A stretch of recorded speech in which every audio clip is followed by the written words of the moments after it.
Hello, Internet! Welcome to episode 318 of the Assorted Calibers podcast, the Second Amendment podcast. There's a little bit for everyone. I'm Weer'd, and I am joined by the greatest hostess in the entire known universe and the parallel dimensions, Aaron Paulette. How you doing, Aaron? We missed a week. We did miss a week.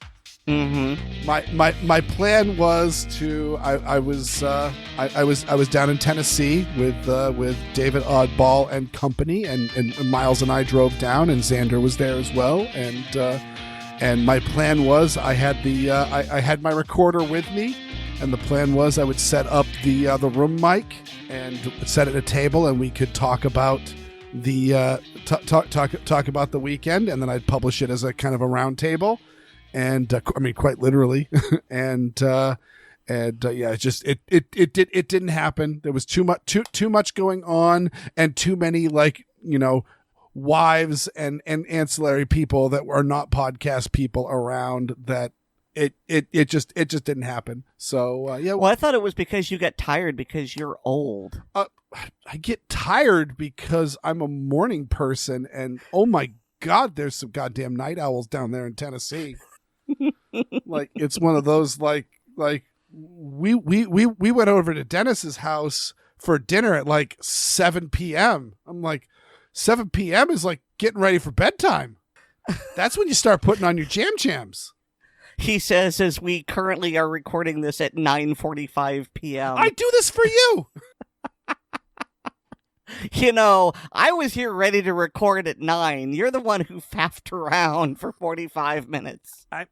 Heck, I was here early. You were. Yes, I was. But there was the peanut gallery and all of that stuff. And I'm sorry, I didn't know you were in a hurry, Aaron Paulette.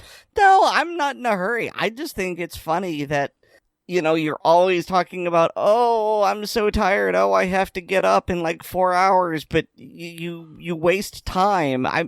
What was it on Sunday? I think when you were recording an episode of Handgun Radio, it was something like 1, 2 in the morning, and you were still logged into Voice. I know. I'm just saying you make poor life choices. I don't make poor life choices. It's honestly speaking, it's my sleep cycle actually works better this way. Because otherwise, I get tired at like 8 p.m. and I go to bed, and then I wake up at like 3:30, and I'm like, great, now what? So what, do you take like a nap in the afternoon or something? I can't do that because that's like precisely when I start getting tired is when my daughter gets home from school, and she usually has stuff going on and all that. So. Well, I mean, so it sounds like you're living on 4 hours of sleep a night, and that's not healthy. No, I live on 4 hours of sleep, and then the nights we don't record, I go to bed early, and I sleep wonderfully. Okay. So I'm never actually overly tired and exhausted unless my wife is sick, and so she's sleeping terribly. So I've been waking up a little bit more, and I'm battling a little bit of a cold myself. So I might get a little ragged this week, but we shall see. But overall, if there are no problems here, there's just towards the end, it's one of those. It's all right. Let's wrap this up, because also I usually do like a little bit of editing work before I go to bed. That way, when I wake up, like I can leave stuff to render as I go to sleep, and it's podcast stuff. But yes, we missed a week. I hope our listeners will forgive us. So, what were you up to this week, Aaron? Oh, well, this week I have been doing post-Hurricane Milton cleanup, as I've said multiple places across the internet. I'm fine. Everyone in my neighborhood is fine. I don't think anyone in my neighborhood had a damaged house, and power was restored way faster than I thought it would, because it went out at like 1:45 on, well, technically Thursday morning, and I figured it was going to be like Saturday before we'd get it back, because we experienced something similar when Ian came through 2 years ago. And then by like 4:30 in the afternoon, we had power, and it was just wow. So that was really great. But the big difference between Milton and Ian is that there were a lot of trees knocked down, and maybe it's because it came from the back angle or something. But yeah, a lot of trees were pushed down, and in the backyard and in the side yard, we had a lot of trees, big branches that came down. We had one tree that was more or less broken in half. And so Mom and I have been cutting the branches and then hauling them out to the driveway in the hopes that at some point the city is going to come by and dispose of them. They haven't yet, and it's been a week and a half at this point, coming up on 2 weeks. So maybe at some point they're gonna take it away. I don't really know how much we moved, because we do it in little bits so that we don't wear ourselves out. But the branches stretch out like, and this is just from our yard. It's like about 20 feet long, and then we've got things dumped on top. I don't know exactly how high, how thick. If I had to guess, I'd say there's about 100 pounds worth of lumber there that's just sitting there. I didn't ask how big the pile was. I said I cast Fireball.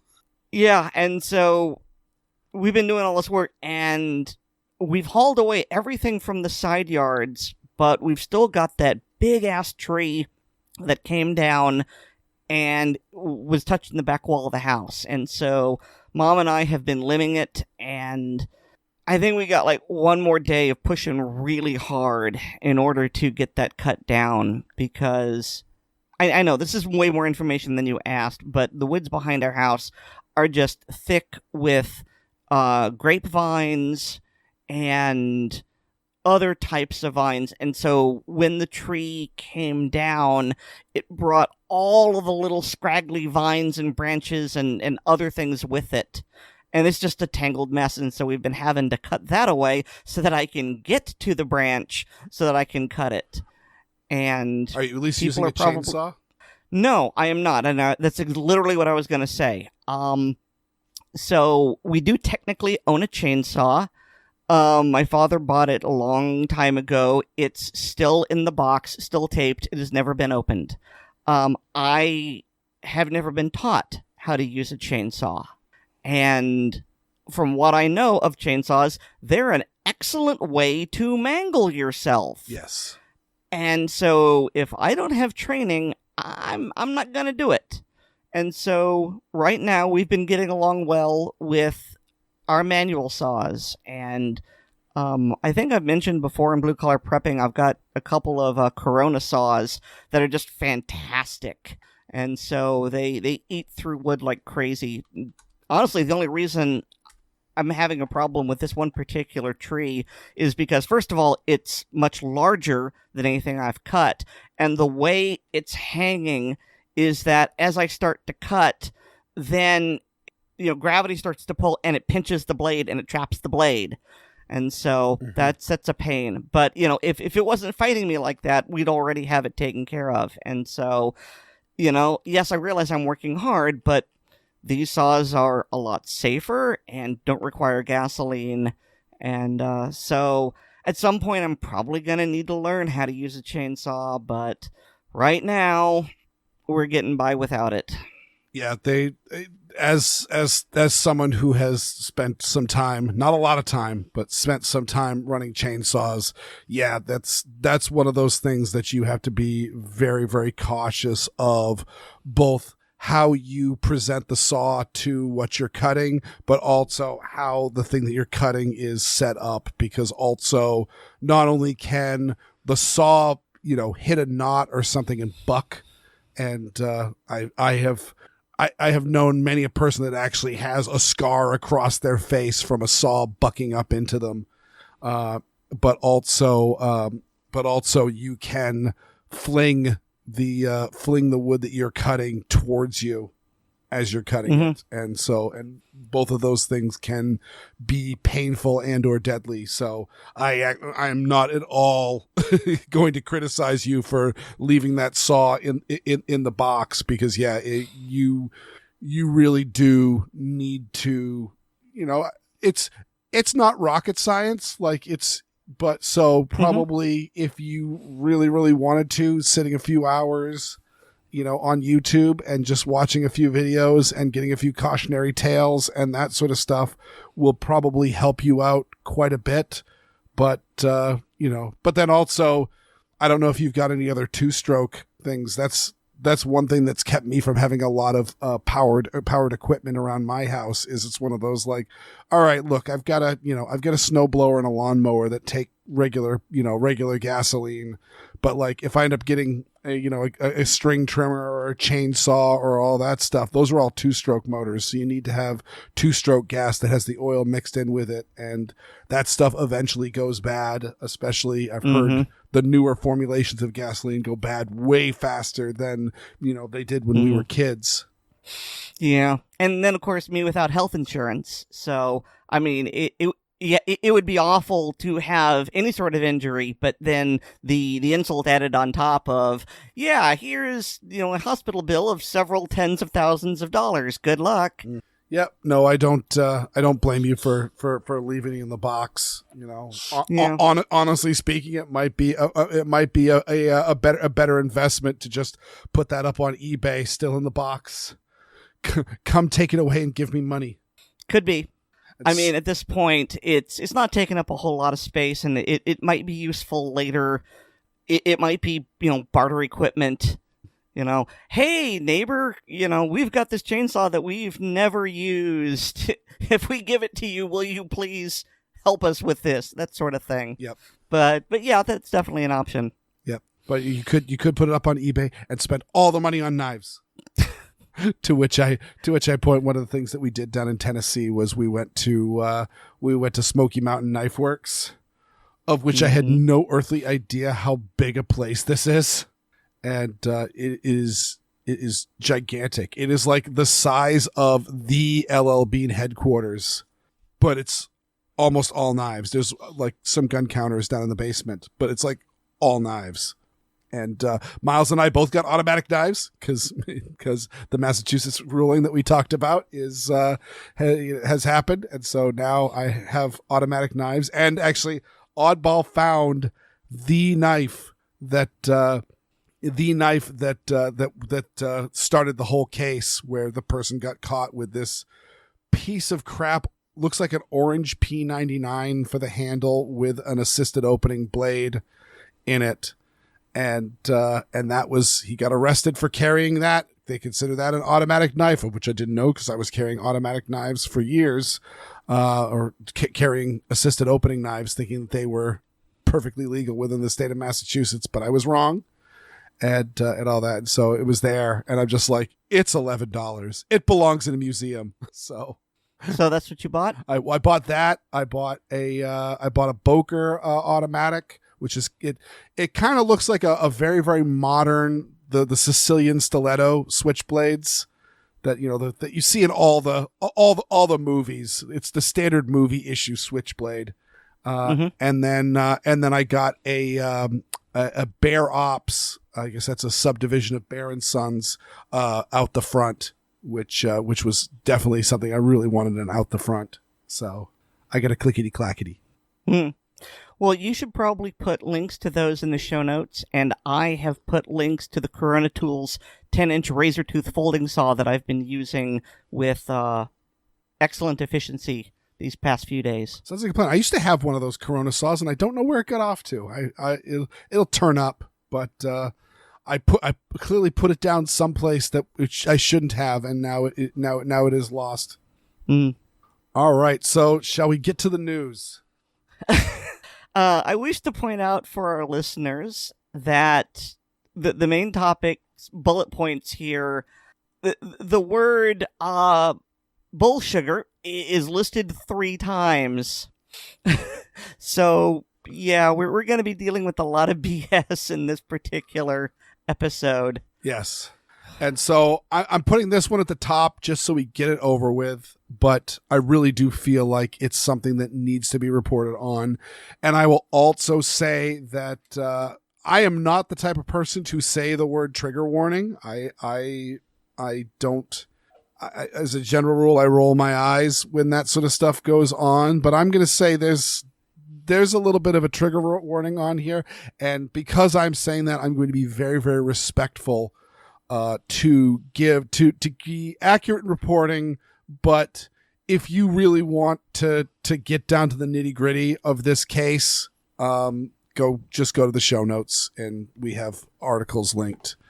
But essentially this story broke last week that Doug Hamlin, who is essentially the executive vice president, he's the new Wayne LaPierre of the National Rifle Association, and it has been unearthed that he was convicted. He pled no contest to a misdemeanor charge of animal cruelty. And to get the nitty gritty down on this, at least according to his story, I don't think anybody has come up with a particular account or if the full court records have been unearthed or not for this. Of course, this was back in 1979. So this was 45 years ago. So it was a while ago when he was a young man. He was the head of a fraternity. There was a cat in the fraternity that was, according to this report, failing to use its litter box. It was making messes within the fraternity house. And some of the fraternity brothers took the cat out to euthanize it. And rather than a quick, painless, humane and respectful euthanasia, it was a horrific euthanasia. And the report gives things done to this animal but it doesn't give the order of them to know exactly how cruel this was. But it was bad enough that the neighbors ended up calling the police, and they were, I don't know if they were arrested, but they were definitely charged with the crime. According to Doug Hamlin, he was convicted only because he was the chapter president, and he was not actually involved in any of the handling of this animal, but he was aware that this animal was being killed, and the likely him not intervening or allowing it to happen under his watch is why he pled guilty. But that is his word, not anything else. I don't know about that. But this is, on one hand, old news and something that's gone on. It's not like he has a long history or he turned out to be a serial killer or something like that. But also, this is the NRA. And while we do often say the Second Amendment is not about hunting, hunting is a great pastime to do with firearms. And there's a goddamn lot of hunters in the NRA. And what most people don't realize, especially non-hunters and people that may have problems with hunting, is that hunters are almost exclusively deep, deep lovers of animals and nature. And so the idea of killing an animal isn't a problem. And I'm not a hunter, but I used to work with lab animals, and so euthanizing animals was literally a daily part of my job. And but causing suffering in that is not something that I am comfortable with at all. And in my job as a researcher, I was very, very keen on trying to make the pain and suffering that animals would experience to be at the absolute minimum, both in the experimentation and at the end of their lives.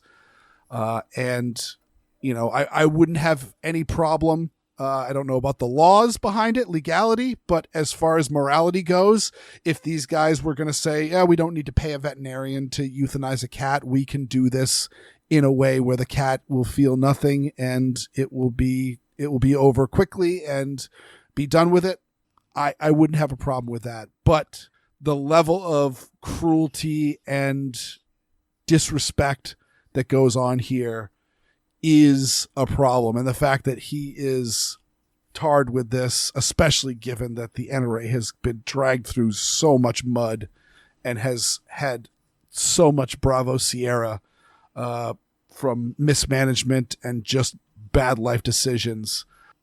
I'm very disappointed in this story. So I want to add something, and I have deliberately kept away. I don't need the details, so I don't know how old the cat was.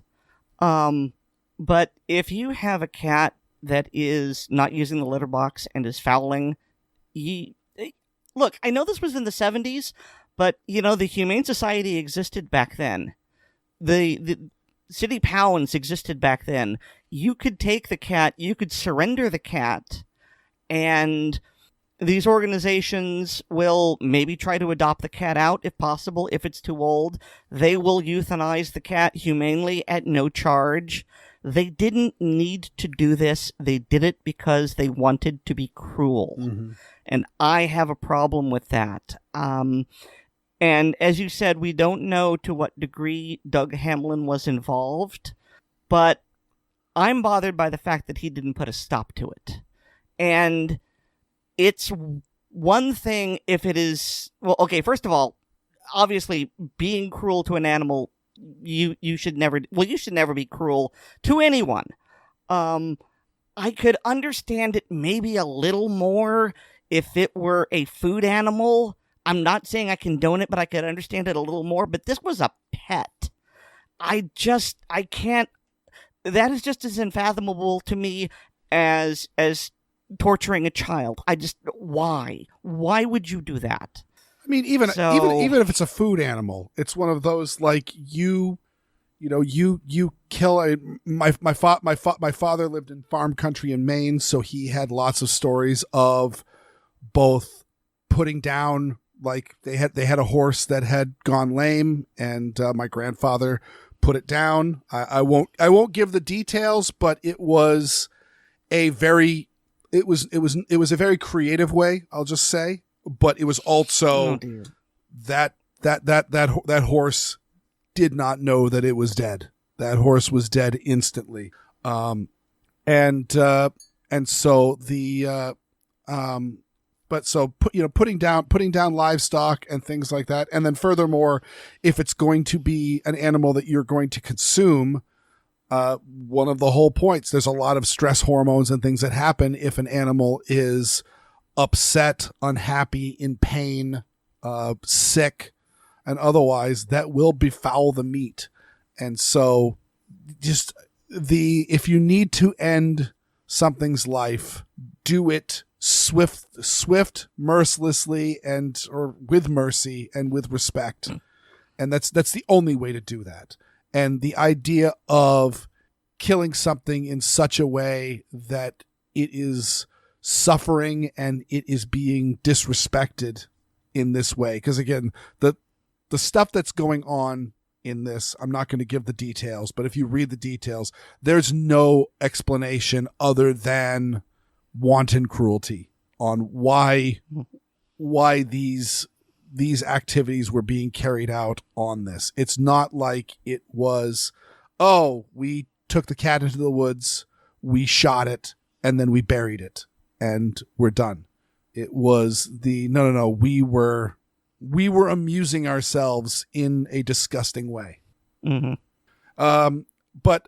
And one of the things that I wanted to point out, and I've got links in the show notes, and is that one of the things that happened, actually, I realized, this is I had to dig around to find it, because actually, thankfully, this has died out quite nicely. It took me a while to find this, but there was an anti-NRA documentary called The Price of Freedom.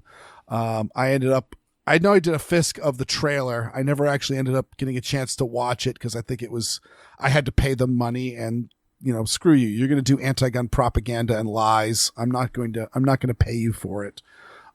especially since it would a whole movie is not something that's easy for me to do a Weird audio fist. Nobody wants to sit through all of that. But one of the factors that was talking about this is Harlan Ellison. I think it's Harlan Ellison. Yeah. The science Harlan fiction Carter, writer? excuse me. Yeah. Harlan Carter, who was the president during the Cincinnati Revolt. And so someone that has been elevated quite a bit within NRA lore in the fact that we had this organization that was drifting away from defense of the Second Amendment towards sport, leisure. The NRA exists for essentially frivolous things, playthings, which I don't agree with. I'm totally fine with owning guns and having fun with guns and collecting guns and hunting with guns, but that is all for nothing if you are not having it to defend yourself, defend your family, defend the good people around you, and defend your country. Harlan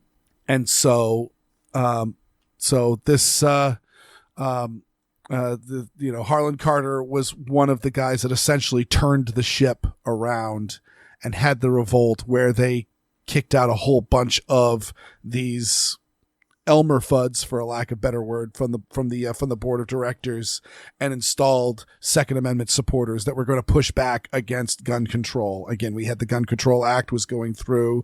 The Brady bill was not too long after this. There was a lot of, we were headed towards the 1994 assault weapons ban, which was the high tide of national gun control.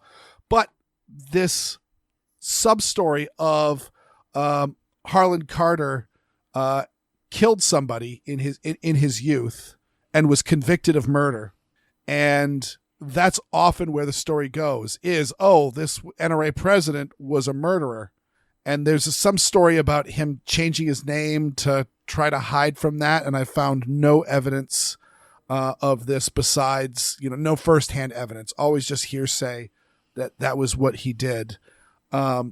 But in fact, I found hard evidence, including, court documents that say that, in fact, he appealed and noted that the judge did not give jury instructions for self-defense. They just simply said, did he kill this person or not? If he killed them, it was murder.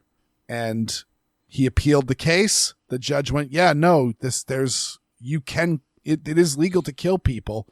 It needs to be under the right circumstances, and the jury needs to hear that out. And the case was overturned, and so his conviction was expunged, and Harlan Carter died an innocent man, at least on that case. And so I give this out because we need to report on this stuff, and we need to get out in front of this stuff, because the people that want to do us wrong will take advantage of any opportunity to attack the character of an organization. So I don't know what the NRA is going to do. I'm still not in a position. We have done some positive reporting on the NRA recently, but again, I'm still not in a position where I am going to trust them. I am still cautiously watching what the NRA is to do, but this is one of those things that might be a really, really good idea to act on. I will report if we see anything else come out of this. So we want to move on to something a little bit lighter. Yeah. I mean, I guess lighter and darker, because this is an instance of, there was some cruelty, but according to the story, Doug Hamlin was only guilty of not stopping it. In this instance, man, I felt very uncomfortable watching some of the video footage of this, and so I will lead out with saying, vice presidential candidate Tim Walz has been caught in many a lie. And that's a nonpartisan thing. He has said some things. The best example is he's talked a lot about his military service, and it has turned out no, in fact, those aren't true. He has lied about the rank that he retired at and the circumstances of which he retired, and his whether or not he served in combat. He said that he did. In fact, he did not. These are all confirmed.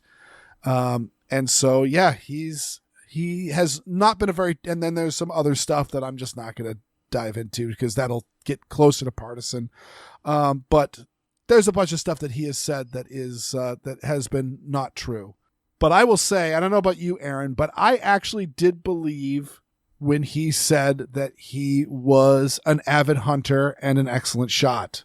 I mean, it seems like, and we've seen this time and again with elections, anytime anyone claims that they are an avid hunter and a good shot, they usually aren't. And if they are a hunter and good shot, then they're out there doing it, and their actions speak for themselves. So I'm always instantly cynical anytime someone says that. Sort of like when someone calls themselves an alpha. It's like if you have to tell people you're an alpha, you're not an alpha. That's a good point. That is a very good. But yeah, either way, just the bit on the look. He is from hunting country, and he had all these photo ops with this Beretta A400 shotgun that retails at like $2,000, and it's a very, very nice shotgun. My wife has one of the predecessor of that we did not pay nearly that much money for, but Beretta makes wonderful shotguns, and this line of shotgun is really nice. And so I just assumed, you don't go and spend that kind of money on a shotgun and not know how to use it, except he did a photo op where he was pheasant hunting. And, we can thankfully say no pheasants were harmed, and no members of the hunting party were harmed, but I was a bit concerned because let's just say Tim Walz certainly has not ingrained in his muzzle discipline very well. That I definitely saw the muzzle of that shotgun going willy-nilly all over the place. And well, I mean, yeah, there's that, but he's holding it so awkwardly, mm-hmm. and when he's trying to load it, it looks like he's holding it at crotch level, and and looking at his hunting gear, it all appears to be spotless. Mm-hmm. And it really seemed like he, or more likely one of his aides, had gone out and bought the shotgun, bought all the hunting gear, and he had put it on for a photo op. Okay, it was a photo op. We grant that. But it didn't seem like any of this had been used before. And then you combine that with his awkwardness in how he's holding it, how he's trying to load it.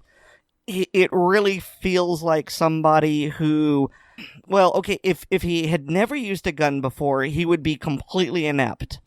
And you can't rise to the rank of whatever sergeant he was, master sergeant, I don't remember, in the military. You have to have some facility with the service rifle, but this particular shotgun, maybe even shotguns in general, he was just exuding noobishness.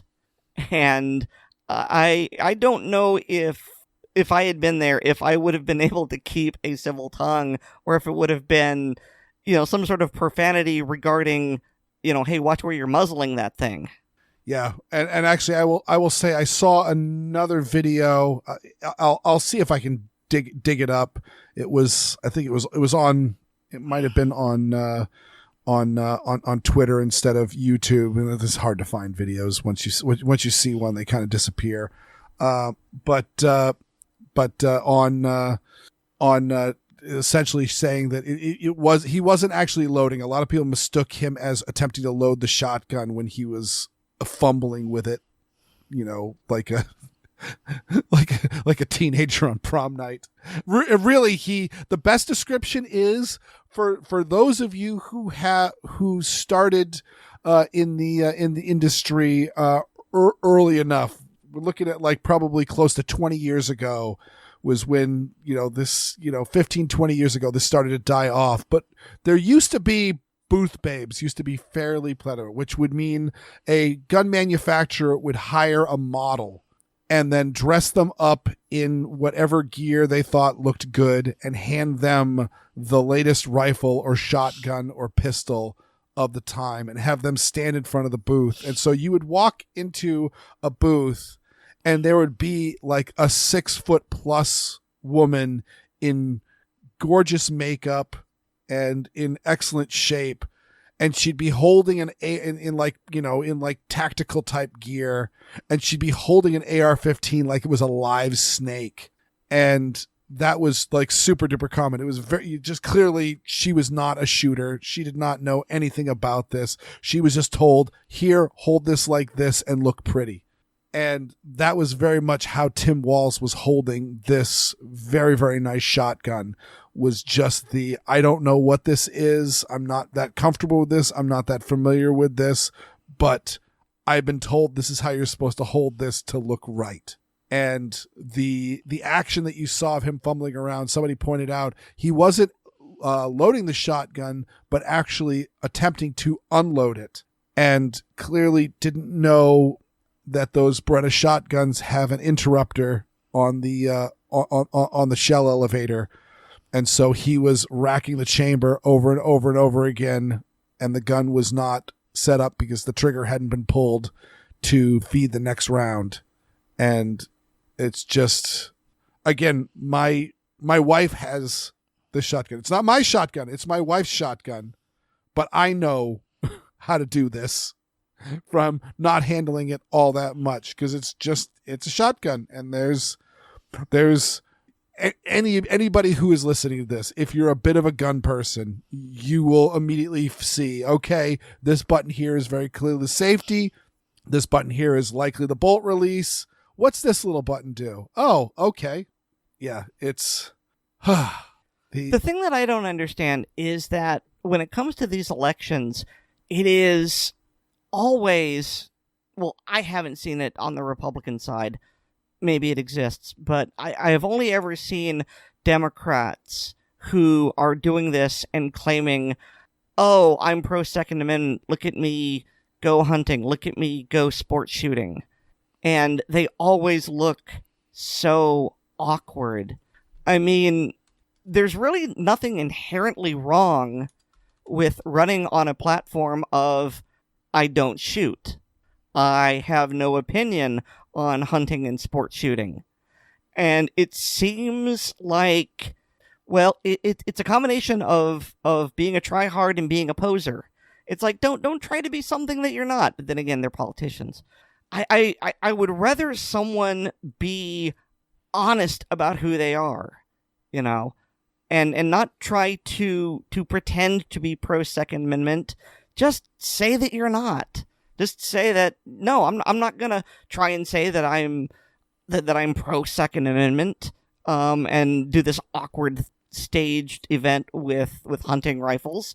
Just say, no, I don't like them. I'm never gonna shoot them. I'm gonna ban them. Mm-hmm. Because it seems like, I mean, you know, as I wave to my friends in the liberal gun club, I know that liberals do own guns and like to shoot, but it seems like they are in the minority. And so I have to wonder what people like Walz are thinking. Who are they trying to appeal to? Well, okay, I know who they're trying to appeal to. It's more a case of, why do they think this will work? Because the people who are likely to vote for them are not going to... All right, let me rephrase that. The people who weren't going to vote for them aren't going to suddenly go, oh, there's Walz with the shotgun. I also shoot shotguns. I'm going to rethink my opinion on him.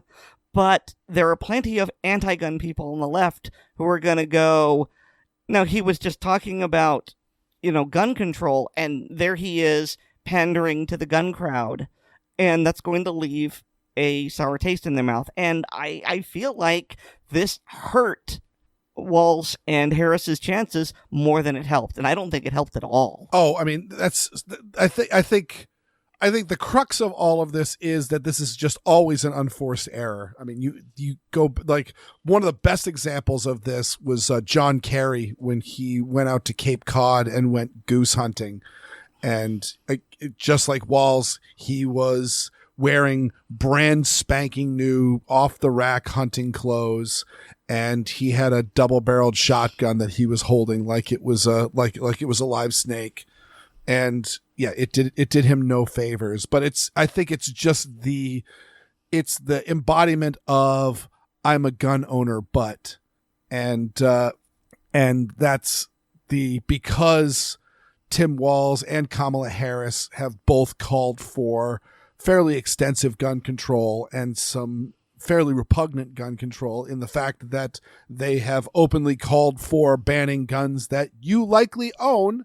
The idea of him tramping around in a field looking for birds to kill might somehow be it's the same thing with like all these anti-gun politicians. I mean, even Joe Biden, who has been the most vocally anti-gun president in the history of America. He hasn't been the most anti-gun president in the history of America, but he's been vocally anti-gun and very, very hostile to the Second Amendment. But at the same time, he will say, I support the Second Amendment, and then go on to say a bunch of stuff that violates the Second Amendment. It's like in Talladega Nights when Ricky Bobby says, but I said all due respect. I think they think that it works. And I don't know why I don't know why they think that. So yeah, no, this is it's dumb. It's crazy. We must mock because, and again, was not particularly safe with that shotgun. He wasn't horrible, but it's one of those things of when I am at the range with a new shooter, I usually stand right next to them. And one of the things that I can do is so that I can reach over and grab the barrel of the gun, whether it be a handgun or a long gun. I'm going to grab that barrel so I can control it and keep it pointed towards the berm, just in case they start wandering in a very unsafe direction. And in this case, he wanted to look like a big boy with his shotgun, and so he was unsupervised, and I don't think he was ready for that yet. And so between being incredibly unfamiliar with his shotgun and once you start getting into that area, then sometimes the muzzle can wander because you're looking at the problem at hand. In this case, the shotgun shell that won't leave the magazine. And so then the muzzle's going to wander even more, or you're mugging for the camera and not paying attention to where your shooting buddies are. As JG at the when we were hanging out in Tennessee said, this is the photo op. This was the stuff that they released. Someone thought this was a good idea. Yeah, somebody thought that this was a good idea. So yeah, this is this was not, and this was dumb. And speaking of dumb, Aaron, we talked about this before, but you dug up a new article and said, I want to talk about this. Yeah. So we mentioned 2-3 episodes ago at the debate, it came out that Harris owns a gun, and none of us were really surprised because she was the Attorney General for an entire state. And attorneys general of much lesser stature, like, county level, they are considered law enforcement. They are allowed to carry guns. And considering that their job is to convict people who may be angry at their conviction, it makes sense for them to carry firearms. I wasn't especially surprised by this. What surprised me, and what we're talking about here, is that in a later interview, it was discovered that Harris owns a Glock. Now, for most gun people, we're going to go, so what? The Glock is one of the most common handguns in the country, if not the world. It is the gun brand gun. Yes, exactly. Glock and AR-15 are just the two generic, I would like a gun. There you go. Yeah, I mean, it's pretty close to becoming... I don't remember the word for it, but Kleenex and Xerox, yes. They have become genericized, and Glock is going to get that way pretty soon. But here's the thing. Glocks are considered to be unsafe firearms in California because they don't have certain safety features, including microstamping. And so only law enforcement is allowed to have these guns from the unsafe roster. But what's more is that when Harris was Attorney General of California, she not only endorsed this law, but she expanded it. And I think it's interesting, and I think it speaks of hypocrisy that she furthers and expands a law which says these guns can't be owned by you civilians because I say they're unsafe, but it's okay for me to own. And I have a problem with that. And I wonder how many gun owners on the left who would be inclined to vote for her might also have that problem. I don't know. But it really seems to be hypocritical and tone deaf. Yeah, in the interview cited in this article, she mentions that oh yes, I've shot it, I've taken it to the gun range, and I'm a good shot, and all that. Of which I say I doubt, but at the same time, it's one of those. I also don't think she's lying on that. A lot of people probably think that they're a really, really good shot because they haven't been shooting with really, really good shots and know what a very, very well practiced and well trained, pistol shooter, rifle shooter can do with it. And but so it's one of those. I don't expect Kamala Harris to be. I was not surprised as well. Again, one of the guns I brought down to Tennessee was my father-in-law's carry gun. He was a public defender in Vermont, and a client of his threatened to kill him and his family because he went to jail because he did some bad crimes that involved some jail time. And my father-in-law it was a lawyer, but he was not a miracle maker. And so it's one of those, there are very few public defenders and prosecutors who don't carry firearms because it is really a dirty job. And I've got no things. And I know of a lot of anti-gun lawyers who carry guns. And so that part didn't surprise me. The fact that she got a Glock also doesn't surprise me because, hey, guess what? I got this gun when my father-in-law was still alive because he decided that he was getting older. He was losing hand strength, and a double action revolver was not something that he was comfortable shooting anymore. And so guess what I did? I took him to the gun shop, and essentially there was gift cards and things like that to make it so that it wasn't a straw buy because I've never had possession of this firearm, but essentially he got the money to buy himself a very, very lightly used Glock 19. And in exchange for that, he boxed up the gun and we shipped it up to Massachusetts and I took possession of it. But yeah, so got my father-in-law a Glock 19 because I'm like, yeah, Glock or M&P, we'll see. But either one of those are pretty much brand gun, whichever one feels nicer in your hand or is the better price or whatever, get that one. And this Glock 19 felt nice in his hand. He shot it really well, and he was surprised at how well he shot it. And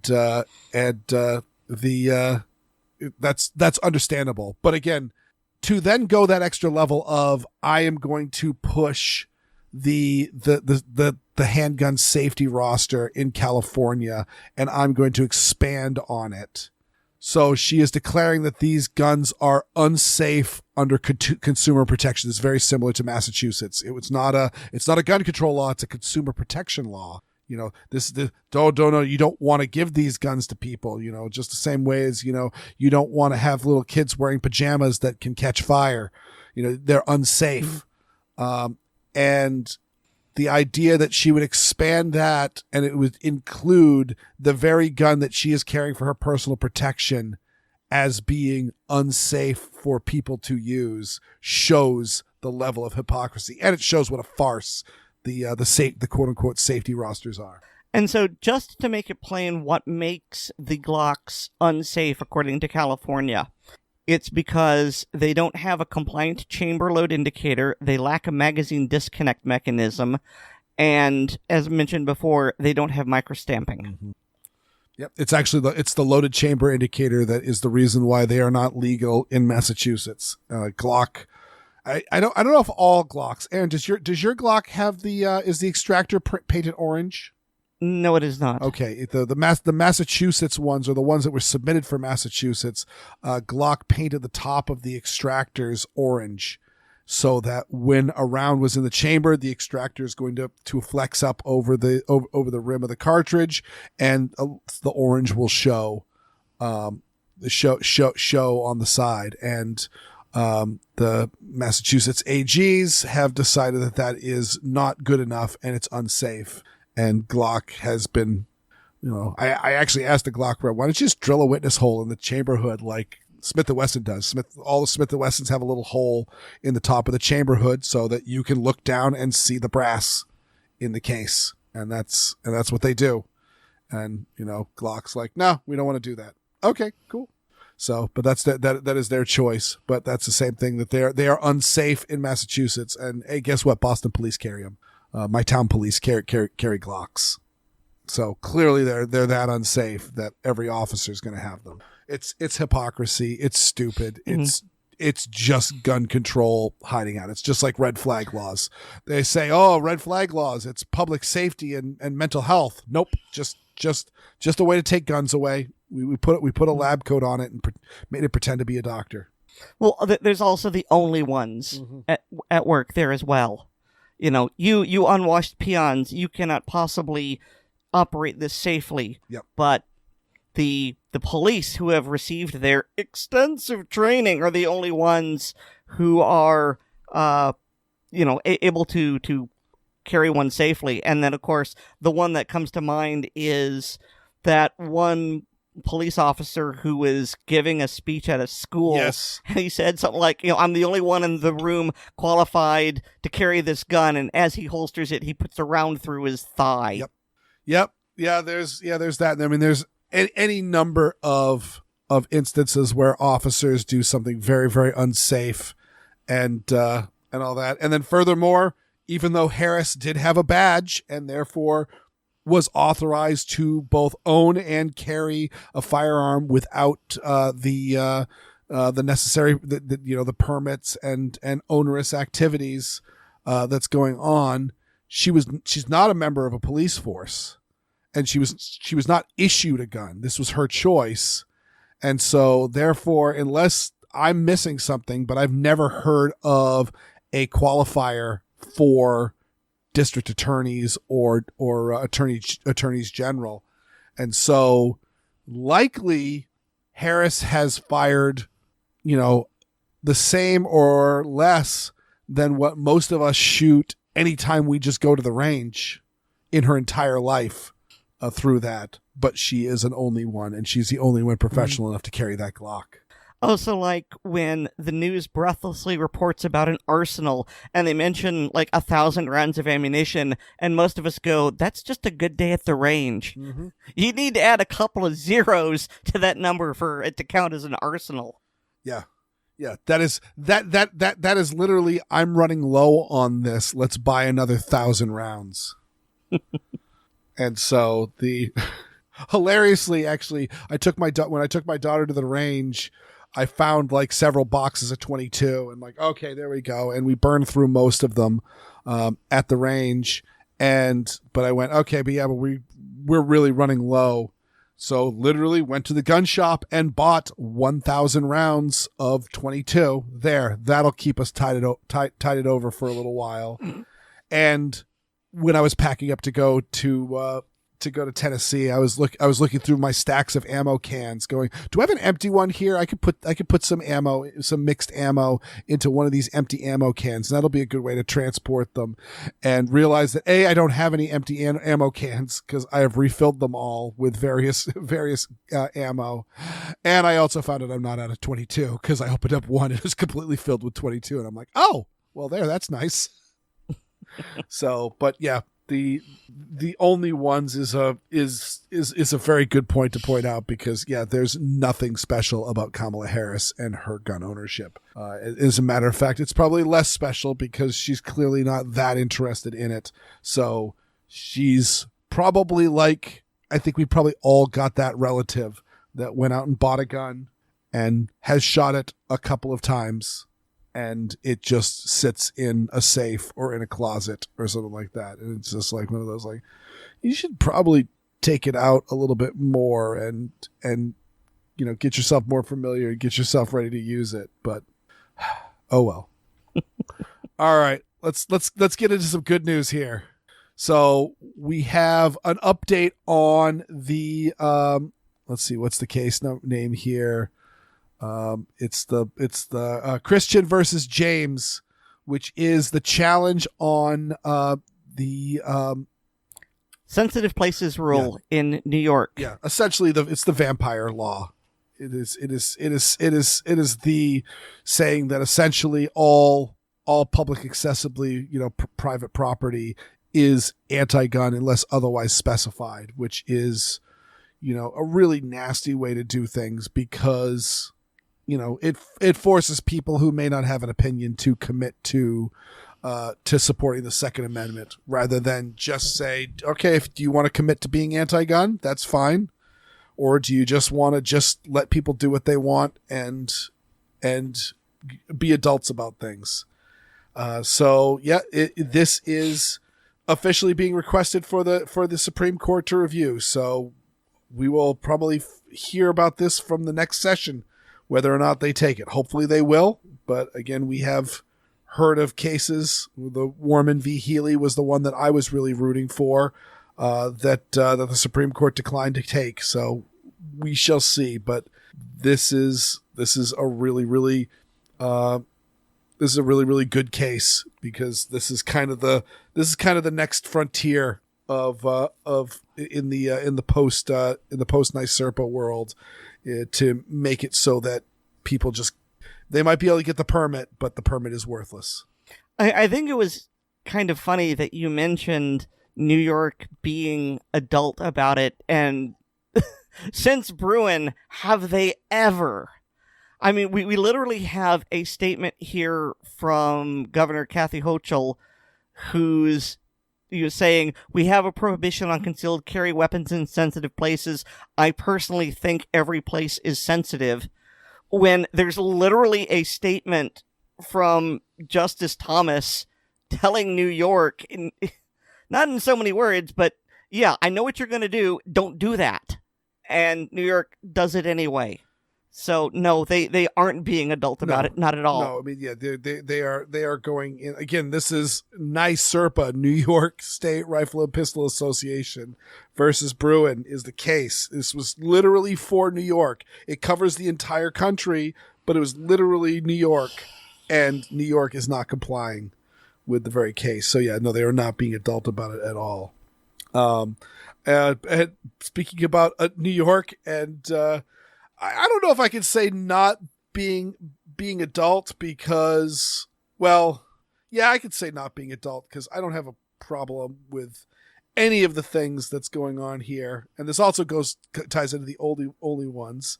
There is a man in New York named in Queens named Scott Chang, and he is a former FBI agent. And currently an EMT.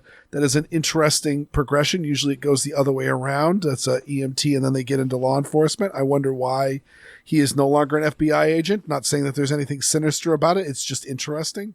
But it turns out that he is an avid gun collector and 3D printer, and has been has a very large collection amassed, and somebody dropped a dime on him because all of his guns got rounded up, and he is facing a lot of charges because, owning a lot of different types of guns and feeding devices and things like that is illegal in New York. And he didn't have the requisite permits for them either. Mm-hmm. And in the article, they mentioned that as the police are doing the raid on his house, a delivery driver, I don't know if it was like USPS or UPS or whatever, walked up and delivered a Glock slide and barrel. So literally, as they are doing the search and arresting him, another bit of evidence is delivered. Yeah. So, I mean, it's one of those, I don't, I really don't know what's going on with this. It's certainly pretty extensive. It's a healthy collection. And, but also at the same time, we should all, I know lots of people who have collections just as healthy as this, if not way healthier. And none of this should be a crime, but it's New York.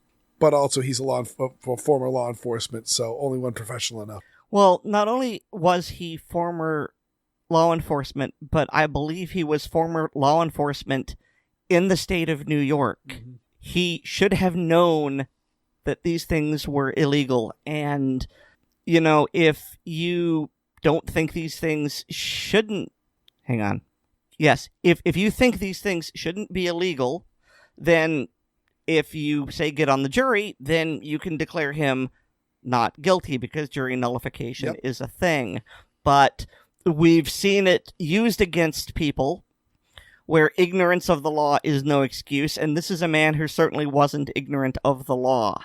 And so he knew he was breaking the law, and he was engaged in... He was definitely assembling guns that were not serialized because they say, ghost guns! And he had so many that it really does seem like he was selling them. Yeah, I don't know about that, but... either way, it's one of those, just because it's, just because it should be illegal and it's a violation of your rights, doesn't, by all means, if you want to protest and violate what is an illegal law, go right ahead, but don't get super upset when if they make an example out of you. Yeah, maybe this was his plan all along, and he's going to challenge them on Second Amendment grounds.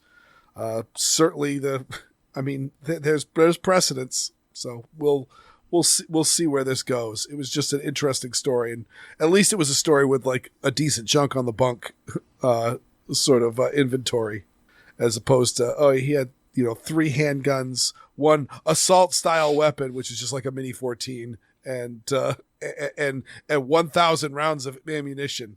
Mm-hmm. Well, not only did he have a very impressive haul at his home, they also raided a storage unit. Storage unit, which also had an impressive number of firearms and ammunition. Mm-hmm. So, yeah, there's certainly something to be said about that's more than just a private collection, because if you're putting them in a storage unit, why are you keeping them in a different location? I don't know. Either way, we'll see what happens with this case, but that's a lot going on there. Mm-hmm. And now moving on to another interesting case. This is an instance of I think there needs to be more of this. So some of the survivors and family members of the shooting in Lewiston, Maine, are in the process of suing the Army for just their misdoings. Essentially, the man that shot up a bowling alley and a bar in the town of Lewiston, Maine. He was in the, I believe, National Guard, And not too long before this happened, he had an incident where he had attacked a fellow guard member and had gone to a psychiatric hospital. I believe it was a voluntary commitment, not an ordered commitment, and had some problems. Had a red flag law called out on him. The police showed up. They knocked on the door. He didn't answer, though there was evidence that he was at home. But they decided that that's good enough, and they left. And so this is one of those instances where there was a lot of mistakes that were made, and again, the shooter was known to law enforcement, and nobody did anything. And this actually reminds me a lot of the Sutherland Springs, Texas shooting, where I was absolutely going to bring that up. Yeah. Mm-hmm. Yeah, where this guy was in the Air Force, and he had there was evidence of him abusing his wife and his I guess it was his stepchild, and the stepchild was very, very young and ended up getting a skull fracture, of which I'm amazed that they didn't give him attempted murder in the charges. But essentially, he got some felony convictions. Furthermore, they were domestic violence convictions. He should have been a prohibited person, and he actually didn't own any firearms at the time, or at least that I'm aware of. And yet he was able to buy the firearm that he used in this church massacre, because the Air Force, while they kicked him out of the Air Force, they didn't tell the FBI that, in fact, he was convicted of a felony. Mm-hmm. And those families sued, just like the families here are suing the Army.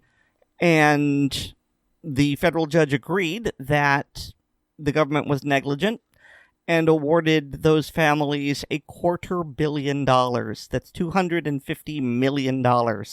Yep. And then also, in your home state of Florida, the Parkland families sued I believe it was the FBI, because the FBI was given multiple warnings that this person was going to do something dangerous, and they did absolutely nothing. And they too were awarded a hefty sum. So because we're suing the government, we're suing ourselves. Well, because it's all going to come out of the taxes we pay. That is true. The good news is that I have heard that essentially this lawsuit is contingent, and they're willing to drop it if significant actions are done to prevent this from happening again. I hope their judgment is sound if they do end up dropping the suit, but certainly it would be great to see some better safeguards in this case. But I mean, what's better and safe is very subjective as well. And close out the news segment, the news section, before we go on to the segments. This is another from Firearms Policy Coalition. Snope v. Brown, formerly Bianchi versus Frosch. Lawsuit against Maryland's assault weapons ban. Maryland has been trying to drag their feet and extend this case out longer, and the court is going, no, we're not going to do this, and we're pushing forward. And the FPC has petitioned the Supreme Court to review this case, so this is also going to the to the U.S. Supreme Court, and this is also a really, really big one, because assault weapons ban, the as we mentioned in the New York carry ban case, the so-called vampire law, where you need to be invited in with your gun to be able to carry, and essentially saying every place is a sensitive place, is a new method for in a world where you have to issue carry permits now. You can make those carry permits worthless. Assault weapon bans are just a perennial gun control rallying cry of we need to ban these certain useful and scary looking guns. And oh my God, will I be so happy if this gets shot down, especially since My daily carry choice very much revolves around magazine capacity. There's probably a joke in there because you said it revolves around, and I know you love revolvers. I do love revolvers, though. I don't carry them very much, especially now that I got my 6 Hour P365. It really does make my little pocket revolvers seem superfluous. Why carry 5 shots of 357 Magnum when I could carry 11 shots of 9mm? Hard to argue. True. I really want to say, speaking of hard to argue, but the Fisk you've got involves 2 people I don't know about because it's for an election in Michigan, and I don't know who they are. So here's Weer'd talking about some people arguing about, well, one person arguing in bad faith about gun death.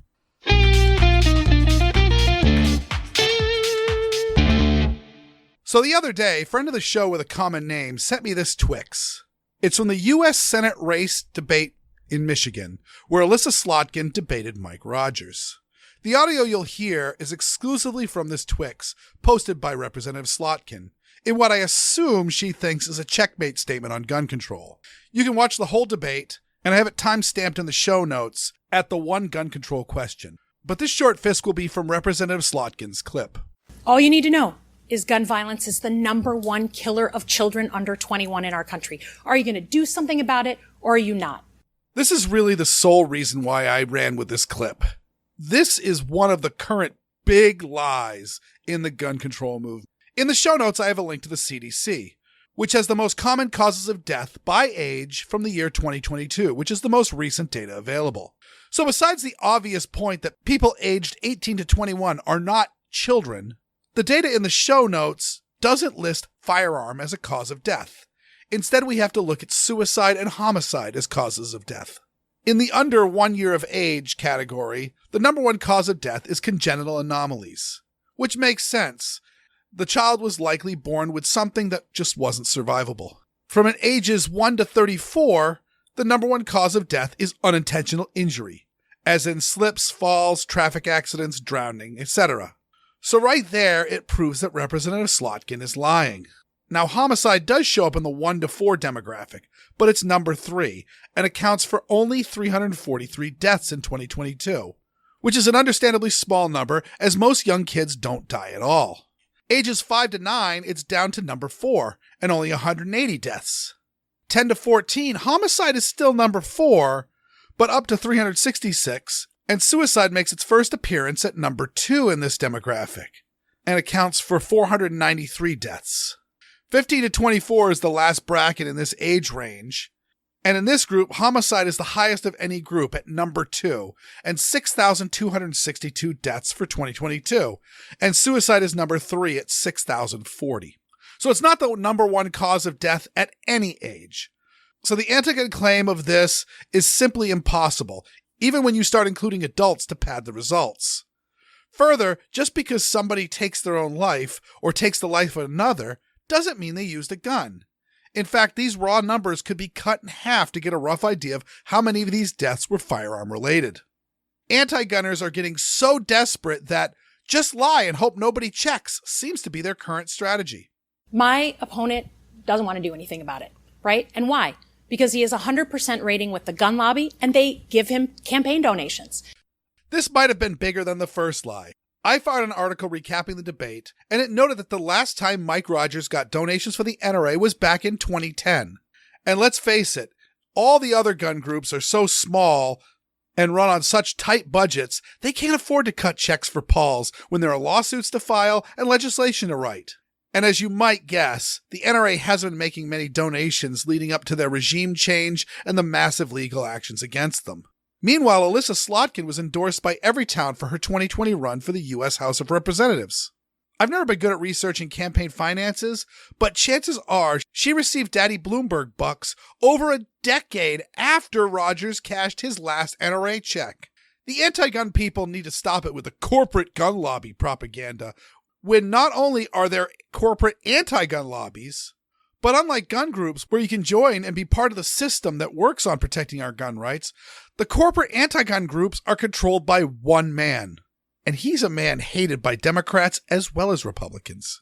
It's really, really easy to understand why politicians, in the face of murdered children, don't do anything. They don't do it because they receive campaign donations and they're scared. They're scared because they don't want to lose their election, and it's terrible. She says they don't want to do anything, as if gun control laws save lives. Again, refer to my show notes on the list of safest states in America. This list is very subjective, but the top 5 safest states are Maine, New Hampshire, Vermont, New Jersey, and Idaho. And the bottom 5 are all pro-gun states. But the gun control capitals, with the exception of New Jersey, of course, are all in the bottom 25. This doesn't say that gun control causes violent crime, but a correlation certainly exists. And while correlation does not mean causation, you need correlation for causation. Gun control advocates claim that supporting gun control saves lives, but this is probably the biggest lie of this short Fisk, because it's a lie that has been peddled since the very first weapon laws were written, long before the invention of gunpowder. And for reasons I can't explain, people still buy into it as if it's a fact. It isn't, and that's why we do these segments. Those are your anti-gun talking points and a few rebuttals to combat them.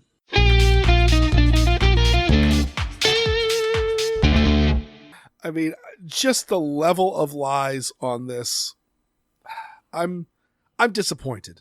I'm disappointed, especially in a world where it was so easy for me to cook up all the data points in the show notes that just prove all of this wrong. Like, stop it. The thing that got to me was when you said the number 2 cause of death for children between 10 and 14 is suicide. And, you know, I had a difficult adolescence, but 10 to 14, what kind of horrible thing is going on in our schools, in society, when children that young are killing themselves? That's really got to, and I know it's not really the subject of this podcast, but that's what really pulled me up short. What? Well, I mean, children and tweens and barely teens, barely into high school, are committing suicide. Why? Well, again, to go into the numbers, let me just dive in. I just pulled up the numbers right there. In the year 2022, it was 493 of them. So the key factor is that we're diving into the law of small numbers. Again, it is horrible, and every single one of those deaths is an absolute tragedy. But like, it's, you know, it isn't even half the size of the next available one, or it's a little bit more than half. Sorry. But the key takeaway is, you know, until you get to the 15 to 24 bracket, people just don't die at that age. Mm-hmm. You know, there were a few people in my high school that passed away during that time, and definitely knew some people in college that died, and all that. In elementary school, I lost one of my classmates did die. They were climbing out on a breakwater, and they didn't judge the tide right, and the breakwater went underwater during the tide, and one of them got swept away and drowned. And that was, that's the one person that I personally knew that was that young that lost their lives. It's just super uncommon for kids that age to die. But you are right. It's, but the fact that now suicide is a thing that's happening at that age range.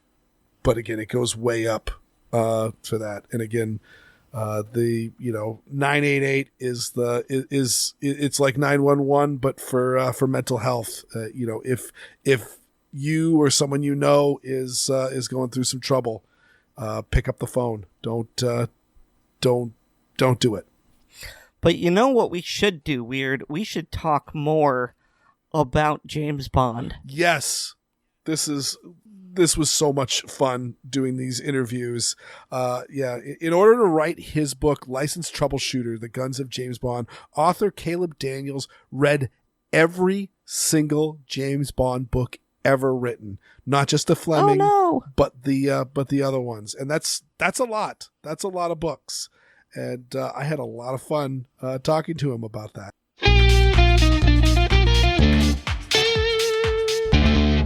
I am pleased to welcome back to the Assorted Calibers podcast, author Caleb Daniels, author of Licensed Troubleshooter, The Guns of James Bond. How you doing, Caleb? Doing well. Good to be back. So we were just talking about in part of your research, and you mentioned it in the previous interview. For research of this, you've read all of the Ian Fleming books as well as all of the continuation novels and short stories. Yep. Yeah. Every piece of Bond literature that I could get my hands on, I read. And there's also a lot of scholarly Bond pieces that have been written over the years by a lot of good friends of mine. And I delved very deep into their stuff too, because there's a lot of knowledge out there that's not gatekept, but is difficult to locate just because it might have only appeared in their one book and never really got reported outside of that. So to me, getting all the details right means a great deal. Like Raymond Benson, who did the continuation novels during the 1990s and early 2000s, actually got his start as a James Bond writer by writing a coffee table book called The James Bond Bedside Companion, which was the first kind of walkthrough of all the books and films and everything that happens inside there. And that clearly made a lasting impression, because then he was able to actually become the first American to write James Bond. So in addition to that, Raymond is a friend of mine, and he and I sat down and did a few interviews that will be included in the book as well. Oh, that's really, really cool. I actually was just at our town library has a sale, and they actually had a signed Raymond Benson just on That's there. Very cool. Someone had given it up, and I'm like, well, that was a mistake, so I'm going to fix that. Yeah, absolutely. It's a great book. In fact, there's a really cool, from the Bond nerd perspective, there's a photo out there of Raymond's book on the coffee table of Sean Connery. Oh, that's cool. Yeah. He had gifted him a copy through the publication houses, and it threw him for a loop when he got a photo in the mail at one point, I think is what he said the story was. And it was a picture of Sean Connery in like the late 80s, early 90s, sitting on one of the grandma couches with a glass coffee table, and right in the center of the table was his book. Oh, that is really, really, really cool. Actually, it doesn't surprise me on that. All the stories that I've heard about the late great Sean Connery was that he was a really, upstanding sort of guy. But the one thing that actually does surprise me is that I don't know if Sean Connery would want to be looking at his face, looking back at him on the cover of a book every day. Oh yeah. Yeah, so it's cool, but yeah, the books are so fascinating, and I think they inform a lot of really cool things. And frankly, the continuation novels, which are definitely slept on, include a ton of firearms that people don't know exist in the world of James Bond. Like at one point, James Bond carries the HKP7 for a novel, or for a span of a good 10 books, carries the ASP, carries the ASP 9mm. So it's really, really fascinating, and I think it, for my book especially, gave me so much more subject matter to cover by deep diving into these novels. So are there, I'm well aware that you've got, Ian Fleming, obviously everybody knows Ian Fleming's the creator. And then after his death, it was, James Gardner was essentially tapped and given the blessing of the Fleming estate. So John Gardner started writing in the 80s, but before him, there was one novel that was written by one of Fleming's friends called Kingsley Amis. Robert Markham wrote under Ananda Bloom, and it was Colonel's Son, which is actually the only continuation novel that has been given credits in a Bond film, because all the other Bond films either are putting plots together out of whole cloth, or they are stapling together little plot pieces from the Ian Fleming novels. That's the only continuation novel that has ever been referenced in the credits of a Bond movie, was Colonel's Son. Is that Die Another Day, or I'm trying to remember which one that is? No, it's Spectre. Okay. So in Colonel's Son, there's this torture sequence that happens where James Bond is getting stabbed in the eye, essentially, and that's the the whole sequence inside the Spectre headquarters in 2015 Spectre with Blofeld and the little robotic chair and all that. A lot more manual in the 60s, as you'd imagine, but the general plot point remains. And so that was something fascinating that I didn't know until I sat down with Brendan Benson. He's like, yeah, which I guess he would know that as a continuation author. He's like, the only one that's ever been brought onto screen was that little moment, and it's included in the credits. So I mean, it's a ton of really cool content. Like if you're a fan of history, I definitely recommend the Benson novels. I think they're a really easy entry point if you haven't read any of them, because his stuff was the blending of, and this was the brief from Ian Fleming Publications at the time, was to blend the reignition and success of the Pierce Brosnan films in the 1990s with the literary James Bond. So they're a lot more action-packed because they're bringing in the Pierce Brosnan modern-day kind of feel. But then there's a lot of Fleming motifs and references sprinkled throughout that are very successfully and very well done. But his first book is one of my all-time favorites, which is it takes place in Hong Kong during the transition from British control to Chinese control. And it reads as primary source fiction because Benson was on the ground a few weeks before it happened. And he kind of wrote, what if it was a James Bond movie or book instead? And that's 0-10. So it's a countdown to the handover. Oh, that's very cool. So that leads me to the question that was going to happen in this interview, no matter what. And again, it's a tough one, and I'll even let you, throw a couple up there. There doesn't have to be a single one, but we're aiming for a single one, but we might get a shotgun grouping here. What is your favorite James Bond novel? Moonraker. Moonraker is probably my favorite Bond novel. I really appreciate the early Fleming. I think it's a very exciting book that people would not know at all if they'd seen the film, which it's a very detective, very gritty, post-war, Nazi-infused plot novel that doesn't get the light and justice I think it deserves often. So I think it's the most slept on. And for me, I think because I live in the world of the James Bond stuff so often, I find myself celebrating the things that are least discussed on occasion. I think Moonraker has definitely made a comeback in the last few years because a lot of people have revisited it. But to me, I think it defines the early world of Ian Fleming's writing very, very articulately. And it's just such a good book. Well, if you want least discussed, you may like, I'm interested to hear your response. My personal favorite is Carte Blanche by Jeffrey Deaver, another American written Bond novel. Yes. I really do enjoy the Deaver book. I will say the thing that throws me every single time is the first chapter where James Bond is carrying a .40 caliber Walther PPS, wearing head to toe OD green 511 tactical apparel and rocking a pair of Oakleys. That kind of throws you out of the Bond fever a bit. But in all fairness, this was a book written I think 2011, 2012, and I think it does a very great job of adapting Bond to the modern times. That book in particular, also a product at the time, right? It's a one-shot novel that came on the heels, which 6 years, but writing's all relative, on the heels of Casino Royale, which was a very hard reboot to the series and really celebrated kind of that early resurgence and early restart that a lot of people enjoy. And so they're like, well, what if we just bring Bond into the modern world and reboot him?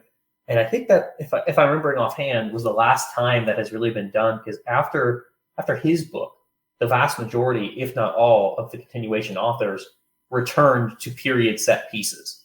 I believe that's correct, though. As I mentioned to you before we recorded, I have not read all of any one catalog of any of these authors. So there's I defer to your to your expertise. My favorite of the Fleming novels was You Only Live Twice. I just loved the aspect of all of that, and the fact that it's in the Blofeld trilogy, and just I felt Fleming's depiction of Blofeld was really quite impressive. I felt he was as well fleshed out as a villain as he was as Bond was as the hero, or really anti-hero. And so that was a really, really cool book in my opinion. Yeah, and I think you touch on something that's really fun about the Fleming novels is James Bond is meant to be a blunt instrument that is kind of this hazy figure that's not a great person.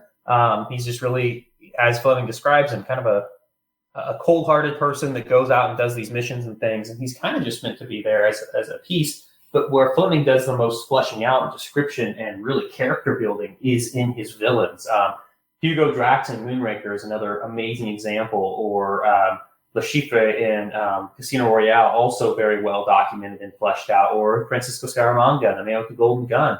You actually get into the psyche of these people very, very effectively, and while you do glean a lot of stuff about James Bond, those are kind of just little like toss away things that are mentioned about his particular feeling on a food or a drink or a particular aesthetic that helps you throughout all the books give a full picture of who this person is. Whereas in one chapter, you get a very detailed description and backstory. Thunderball's a great novel because you get the entire backstory of Blofeld, his whole life story, all written out in a handful of chapters there. And you know that character on a deep level, because to know the villain is to know the story.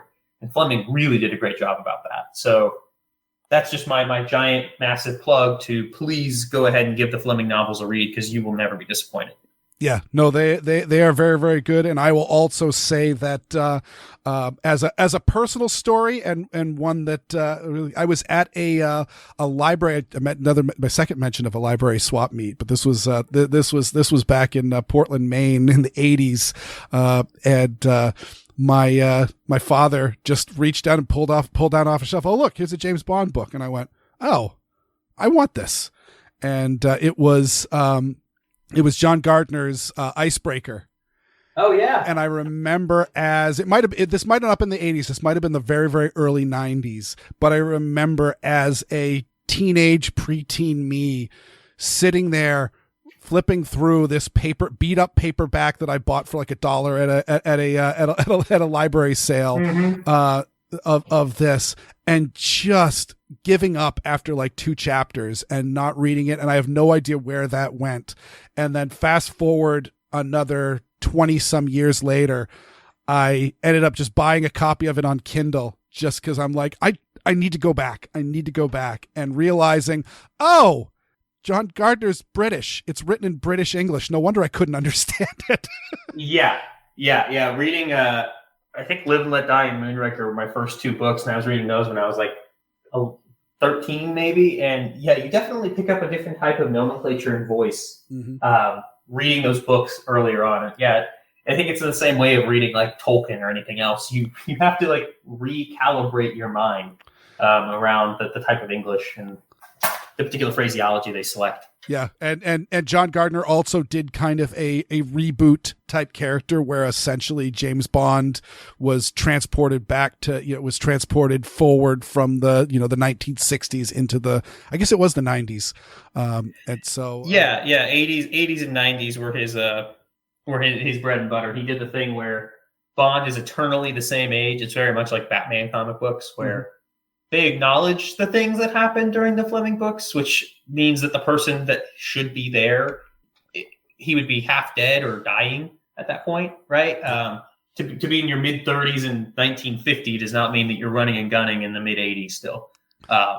Math doesn't typically math, but he's eternally the same age. I think at one point in the Gardner books, he mentions a touch of gray appearing at the edge of his hair, and that's about it in terms of age being discussed. Yeah, but and those books particularly have some very, very interesting firearms for the yes, they do, for the gun nuttery. Like he starts I keep forgetting the name of the FN that he's carrying in License Renewed. He carries a FN 1903, but it's the long version, and it's chambered for 9x21 Lang, so it's the Italian cartridge. It's a very strange selection. Very, very strange selection. And I will say, spoiler alert, I guess, but Bond ends up dispatching the villain in that one. I think I'm not confusing it with another one, but he ends up dispatching the villain with a gyrojet pistol. Yeah. And I remember laughing on that because by the time I was reading that one, I was, in my 30s and a fully fledged gun nut. And so I'm like, I've read the ballistics on the gyrojet and they sucked. And then I saw Brandon Herrera's video where he was shooting a gyrojet into ballistic gel. I don't know if you had a chance to see that. Yeah, for sure. But the fact that the bullet is still accelerating despite the fact that it's now in internal ballistics and in terminal ballistics and also also starting a small fire inside of the target, makes me say, you know what? Actually, that scene at the end of License Renewed makes a lot more sense to me. Yeah, it's an interesting gun, and that's another one that we talk about. I mentioned this in our last interview where we talk about the real-world operators and their use of these tools. McAfee infamously utilized the gyrojet pistol, or at least had them in their coterie of arms. At the same time, almost to the month, as You Only Live Twice was being filmed, just a hop and a skip away. They're in Japan, whereas they're in the jungles of Vietnam, and they're both happening to use the same firearms, which I think is just so fascinating. That's amazing. But yeah, we were just talking about how, like, you mentioned that you had Bond coffee table books growing up, and so many of them focused on the movies, and there really is a lot of stuff out there for the books, and movies tend to be a little bit more accessible for modern people, especially older books. But yeah, they're all on Amazon. If you want to like download them for your Kindle, you can get them for pretty cheap. You can get them cheap. I do recommend, this is my friendly neighborhood Spider-Man warning. The new Fleming novels that are currently being published have trigger warnings and have been edited for sensitivity reasons. So if you want to read the proper text that has not been edited by someone in the year of 2024, I encourage you to spend your money on eBay. You can buy them in lots pretty inexpensively. Definitely worth it. Well, that must have just happened recently, because the Fleming books that I have read have not had any of those edits done. Yes, yeah, that was a new thing that the Ian Fleming publications did as of this year. So any new produced ones that you'll see, the covers have like dark finishes, so they're like all black with a giant 007. They're very simple in their design, but they're all pretty recognizable. And yeah, if you want the uncensored ones, you can go clear back to, which not that long ago, Penguin did a whole run in 2008. And I think they did another printing of them in 2012 as well. Those are completely the originals. I particularly like collecting the Signet paperbacks, which are the 1960s American paperbacks, just because I like the pop art on them, and they read well. They travel super nice. They're palm-sized paperbacks that you put in your back pocket. I've hiked all over the country with one of those in my pocket, and just take a second, read a chapter when you're taking a break. Beats doing a doom scroll, and kind of helps you get recentered into a different world. Yeah, well, that's awesome. It's a shame about the edits. I will say, especially for our younger listeners, Ian Fleming was a man of his time, and there are certainly some things that he says and certain things that characters do that would be frowned upon in an upstanding moral person of today's standards. And I think that's part of the charm, is that you get to see the world as they're period pieces in that sense, and you get to understand the world through the lens of someone who lived at that time, without the hand wringing and the apologies for it. And it allows you to understand, okay, yeah, we've developed pretty dramatically over the last 50 years. Here's where people were. And I think that's fascinating. I think that's what's great about reading period novels. No, I absolutely agree. So yeah, and if you want to read an absolutely amazing book on the guns of James Bond, check out Licensed Troubleshooter at Headstamp Publishing, and I'll also have the Kickstarter in the show notes as well. Written by author Caleb Daniels. Thank you so much, Caleb. Thank you.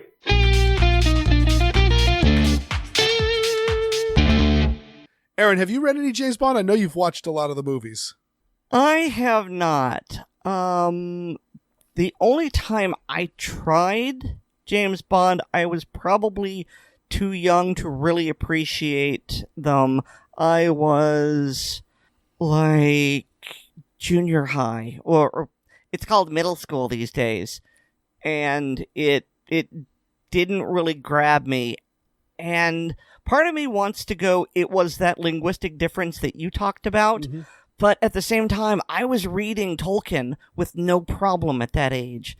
So I don't know what it was. Tolkien really didn't come across. I mean, he was teaching at, I don't know if he was teaching at Oxford, but I mean, he was a college professor when he wrote Lord of the Rings. So he was writing in very, very proper English at the time. So there was not nearly as much slang and colloquialisms and all that, but also as Caleb mentions, a lot of the Fleming Bonds were really kind of detective stories. They were pulp books. They were very akin to Dashiell Hammett and and Raymond Chandler and all that. But a British. And actually, I think there was an interview with James Bond and Ian Fleming and Raymond Chandler, and talking about James Bond versus Philip Marlowe. Two of some of my most favorite literary characters. Yeah, I think also possibly, as a teenager, those books might be a bit of a slow burn. Or also just the general life experience. A lot of the Fleming ones were driven by revenge and things like that. And it's, it might not be as a big a hook for a teen as it is for an adult.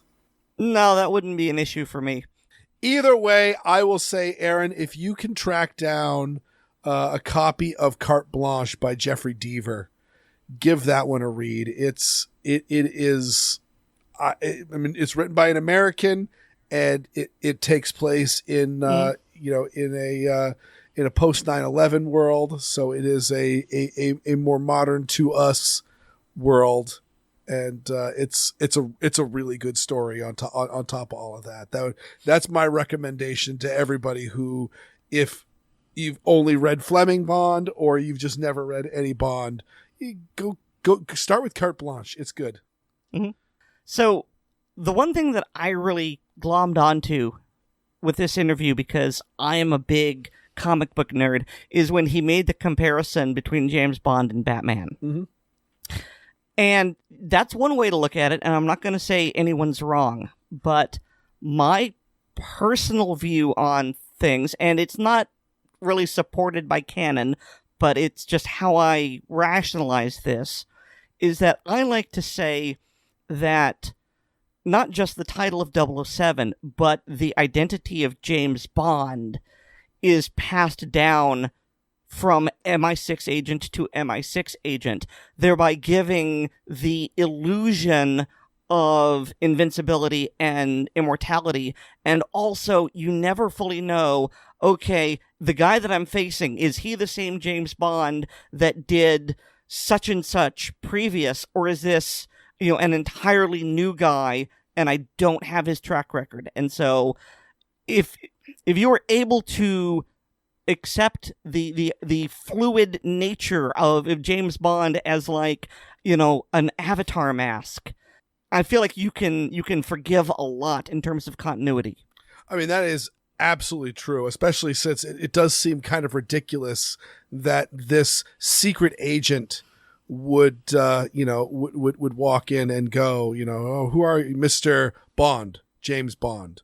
Well, there, you just said your name. Anybody that's aware of spies and doing intelligence will be able to track you down and figure out who the heck you are. And, he's got a reputation, but that reputation could be an advantage. That was actually a plot element it was not a good movie, but the, 1967 Casino Royale, where Peter Sellers is a man named Evelyn Tremble, who is recruited to be the next James Bond. And it's simply pointed out. David Niven is the original James Bond who is retired. So they play off of that angle. And actually, I've never tracked it down. I've heard rumors that in Skyfall, James Bond goes back to his ancestral home, and there is the gamekeeper and essentially, Master Adomo. It looks like, he's the only one there, so he's also going to be taking care of the house. And the character's name is Kincaid, and he's played by Albert Finney. But I have heard rumors that Sean Connery was contacted to play that character. And if you see that, he's got the beard and he's being gruff and it's in Scotland, it could have very well been done by Sean Connery without a bit of a stretch. And the premise being that Daniel Craig as James Bond comes and essentially meets the retired James Bond. who is now just living off in the countryside, a very simple life. But you know, he does have his moments where he's a badass. So the fact that, you know, Kincaid might have been an MI6 agent or a 00 agent, you know, at a time before, there's a possibility of that. So yeah, no, there's definitely, you're not the first to discuss that possible, the different actors, and in the case of the books, the different timelines. There's lots of different, you know, different timelines where James Bond is existing, and though Never Say Never Again, the movie Never Say Never Again does have an aging James Bond. I don't think that there's been a book that has an aging James Bond in it. So he's always in his prime, and yet sometimes it's the 90s, sometimes it's the 80s, sometimes it's the 50s, sometimes it's the 60s. So yeah, no, you're not the first to have that speculation. I mean, the only other choice is that he's a Time Lord. Yes. I've also heard that. There was actually a podcast called James Bonding on the Nerdist Network, which I believe is defunct. But yeah, so these were nerds. They were into James Bond, but they were also very into Doctor Who. And so the premise that James Bond is a Time Lord and he's regenerating was absolutely floated. And do you know who else are delightful nerds, Aaron? The Time Lords? Wait, our listeners are Time Lords? I really appreciate you guys even more. I mean, I would be totally fine if you were just regular mortals, and that's fine. But if you are immortal aliens, I appreciate you even more, and we appreciate you listening. But even the immortal aliens do need to take a back seat to the special thanks to our supporters on Patreon. To become a Patreon patron, go to patreon.com/Assorted Calibers podcast and sign up. But again, it's not a tip jar. This isn't us holding out the hat. This is us selling you extra products. You like listening to this podcast? Maybe you'd like to listen to other podcasts, like, well, you get early release of the podcast, and then we've got the bonus content. We've got the ACB blooper reels, we've got the ACB film tracks, and we've got the ACB mag dump. Also, please remember to rate us on Apple Podcasts and Pocket Casts, subscribe to us on the platform of your choice, and share the show with your friends, both online and off. You get more from me at my blog, which is weerdworld.com. That's weerdworld.com. And hear me weekly on Handgun Radio on the Firearms Radio Network. And you can get more from me at Linktree/Aaron Paulette. That's linktree.com/Aaron Paulette, all one word. And thanks to Nate Spencer for our music. He's a fixed point in time, and I'm the untempered schism. Our Gallifreyan terminology is assorted, and so is our podcast. Good night, everyone. Good night. I don't get it.